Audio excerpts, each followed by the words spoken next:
Nós extraímos os frutos das árvores. Eles expropriam as árvores dos frutos. Nós extraímos os peixes dos rios. Eles expropriam os rios dos peixes. Nós extraímos os animais das matas. Eles expropriam as matas dos animais. Nós extraímos a brisa do vento. Eles expropriam o vento da brisa. Nós extraímos a vida da terra. Eles expropriam a terra da vida. Queria convidar, assim, nosso reitor magnífico, Padre Anderson Antônio Pedroso. Queria chamar também aqui Marcelo, professor Marcelo Morales, professor titular da UFRJ, membro da Academia Brasileira de Ciências e da Academia Nacional de Medicina. A PUC-Rio dá as boas-vindas a todos, todas, que a gente se sinta também realmente acolhido.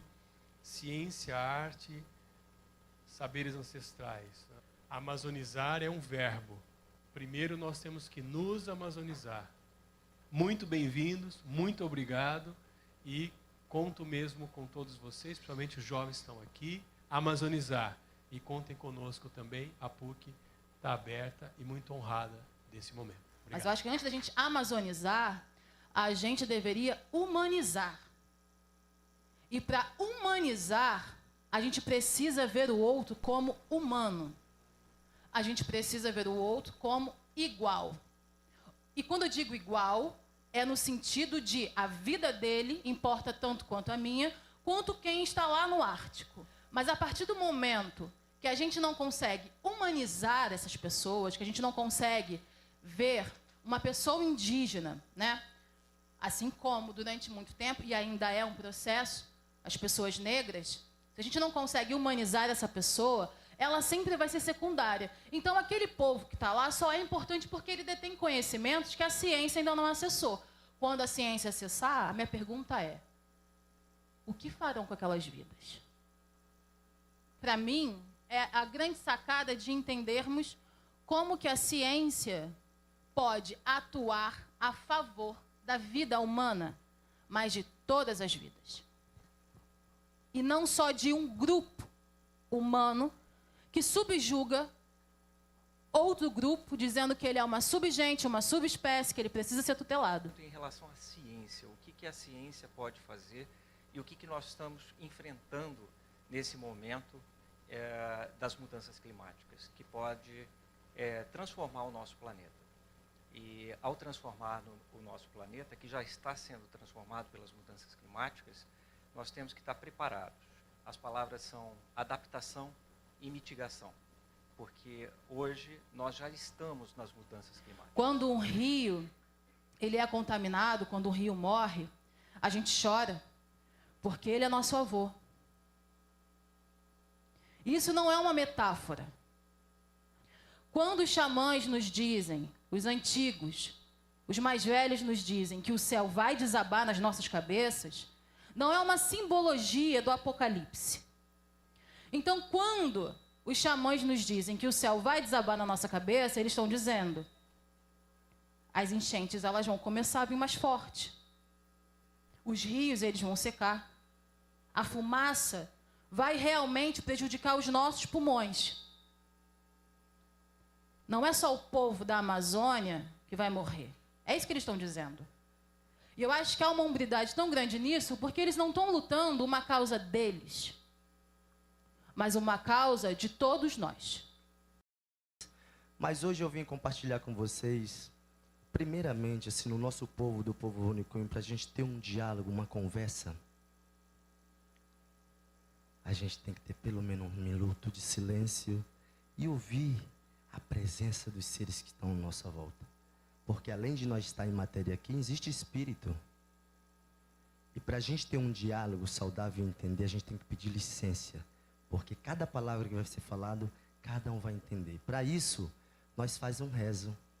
Que é para que nós podamos se identificar, se reconhecer. A partir do momento que a gente se reconhece, aí sim a gente vai ter uma comunicação, vamos criar uma harmonia. Então, eu gostaria de compartilhar um rezo sagrado do meu povo, que é para exatamente nesse momento de debate, de conversas muito importante, né, para que a gente possa entender atentamente, ter esse apoio mesmo ancestral para nos trazer a clareza, né, o entendimento. É uma semente que é plantada em nós. Mesmo que a gente não entenda naquele momento, mas futuramente a gente vai usar essa semente, porque vai brotar, né? Chana chana chana chana chana raya he he. Chana chana chana chana chana raya he he. Chana chana chana chana chana raya ai ai eh eh.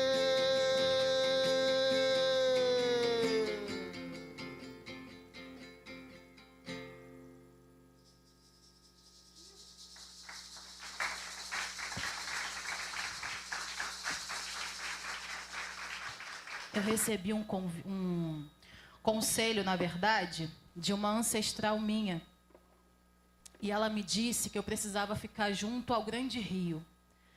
Só que para ficar junto ao grande rio é preciso que haja rio. Então, eu acho que é por isso que eu fui convidada para estar aqui hoje. Eu acho que esse é o sentido. Eu vou ler aqui rapidinho para vocês um trecho do livro Futuro Ancestral, do Ailton Krenak. Mas nós sabemos que propriedade coletiva no Brasil não existe. Mesmo as terras que os indígenas habitam pertencem à União. O cranco do capitalismo só admite produzir propriedade privada, e é incompatível com qualquer outra perspectiva de uso coletivo da terra. Ou seja, mesmo as terras demarcadas hoje em dia, elas não pertencem aos povos indígenas. Elas pertencem à União. Como nós podemos falar de autonomia se numa área que não é nossa? E no estado do Acre, eu sou um dos primeiros indígenas a sair da terra indígena e dizer assim, poxa, a gente já tem 500 e tantos anos de luta, o que foi que a gente conquistou para a gente? Que tipo de sistema a gente está alimentando? Poxa, eu estou numa terra da União que daqui a pouco não é mais minha. Como eu posso falar de autonomia? Como eu posso falar de esperança para o meu povo, como liderança? E o que a gente está vivendo hoje é a mesma coisa que aconteceu lá atrás. É o mesmo ciclo de desapropriar terras em prol do progresso. Quando o progresso entrar lá dentro, mais feroz do que ele já entrou, porque se só quer saber é o conhecimento indígena, o que vai acontecer quando o conhecimento, não no seu máximo, mas uma boa parte dele for sucateado, pirateado, roubado, e disserem assim, bom, agora que a gente já detém o conhecimento, a gente vai precisar explorar essa área. Então, a gente vai precisar colocar máquinas aqui dentro. Então, a gente vai precisar fazer o pacto com o grande mercado.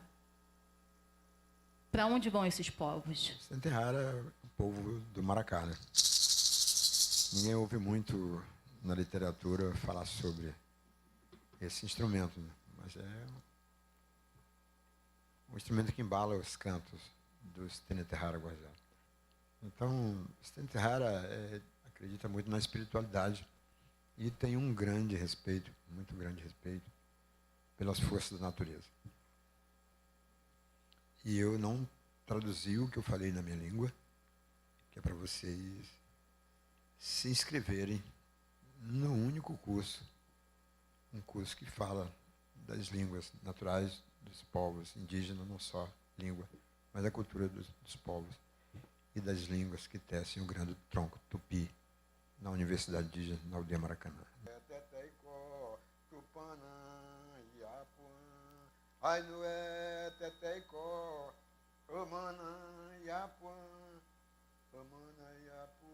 Eu também fui ensinada pelos antigos a sonhar dentro do impossível. Então, eu acho que a minha fala hoje aqui também é sonhar dentro do impossível. Que talvez alguém possa ouvir. Não o que eu estou dizendo, mas o que os antigos falaram, e eu só estou aqui repassando. A minha mãe conversava com as plantas. Então, eu cresci nesse ambiente, assim, dessas relações. que meus pais criavam ou tinham com a terra, com as plantas, com as árvores. Então eu peguei aquelas plantas, fiquei o dia inteiro plantando e plantei um pé de aroeira lá perto de casa. No dia seguinte, ou no mesmo dia à noite, não sei, meu pai perguntou como que eu tinha plantado aquela aroeira. E eu falei, pai, eu plantei como o senhor me ensinou. E aí ele falou, filho, a aroeira, você tem que cavar mais profundo, porque ela é uma árvore que ela é grande e ela vai crescer, ela vai tombar. Só que aí meu pai ele não tirou aquela muda. Ele deixou plantada. E eu também não quis tirar. Só que eu criei uma relação com aquela aroeira. Porque todo dia eu ia olhar para ela, ver se ela tinha tombado. E ela não tombava, crescia. Eu me mudei para a cidade e nas férias, quando eu voltava para a aldeia, eu ia atrás da aroeira. E a aroeira foi crescendo, e ela foi crescendo realmente tombada, assim. Mas ela estava linda.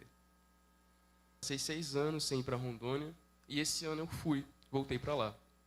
E uma das primeiras coisas que eu fiz foi verificar se a aroeira estava em pé. E ela estava. Ela não tinha sido queimada. Ela está enorme, linda, e as outras árvores também estão. Por que eu estou contando isso? Por que eu estou falando disso? Porque eu quero chegar num lugar que é a relação. A partir do momento que uma árvore que eu planto, ou que qualquer pessoa planta, ela é derrubada ou ela é queimada, não é só a árvore, ou o fruto, ou a sombra que ela é destruída. Não é só o solo que ela está ali, que está sendo destruído. Existe uma relação. Existe uma memória. E às vezes eu me pergunto, caramba, então, será que a gente precisa de relação com a floresta amazônica para poder sentir alguma coisa quando ela é derrubada? Ou com os rios? E eu acho que eu venho com essa provocação de qual é a nossa relação com os rios? Qual é a nossa relação com a terra? Qual é a nossa relação com esses seres que são seres, mas que não são seres humanos, mas que têm memória, que têm história, e que a gente pode, sim, estabelecer relação. Tem um outro termo que é usado, que é a musicoterapia. A musicoterapia indígena usa desde que o mundo é mundo, assim, no mundo indígena, né? E nessa minha correria, meu avô, Xainan também, Tupinambá, era curandeiro, que já se foi, e me deixou nessa função, né? De fazer a cura. Amaná, amaná, amaná, amanari. Todos de pé, por favor. Amaná, amaná. Oh, nai, nai, nai, nai, nai, nai, hey, nai, nai, hey. Camaju, tawari, camaju, tawari, nai, nai, nai. Hoje, eu sou um dos primeiros líderes do meu povo que estou libertando essas terras, que estou trazendo essa juventude para poder ser protagonista da nossa própria história e falar por nós, falar do nosso movimento, né? E mostrar que não é só nós, povos indígenas, que somos responsáveis para preservar o planeta. Muito menos a floresta. É de todos nós. Para falar para vocês que o povo Runicunha acredita muito no poder da palavra. A palavra é a chave do nosso corpo. Como a nossa casa, que a gente constrói, tem uma chave, a nossa palavra é a chave do nosso corpo. É um dom sagrado dado pelo Criador. Assim o povo Runicunha acredita. Quando está ruim, quando eu estou triste, quando eu estou chateado, quando eu estou revoltado, a primeira palavra que eu vou falar é Rauxaus. Porque eu vou respeitar o meu dom. E o Rauxaus significa muita paz, Muito amor, muita alegria, muita cura, muita luz e muita gratidão. São as palavras-chave para manter o nosso campo espiritual equilibrado. A nossa casa limpa, que é o nosso corpo.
Com as plantas.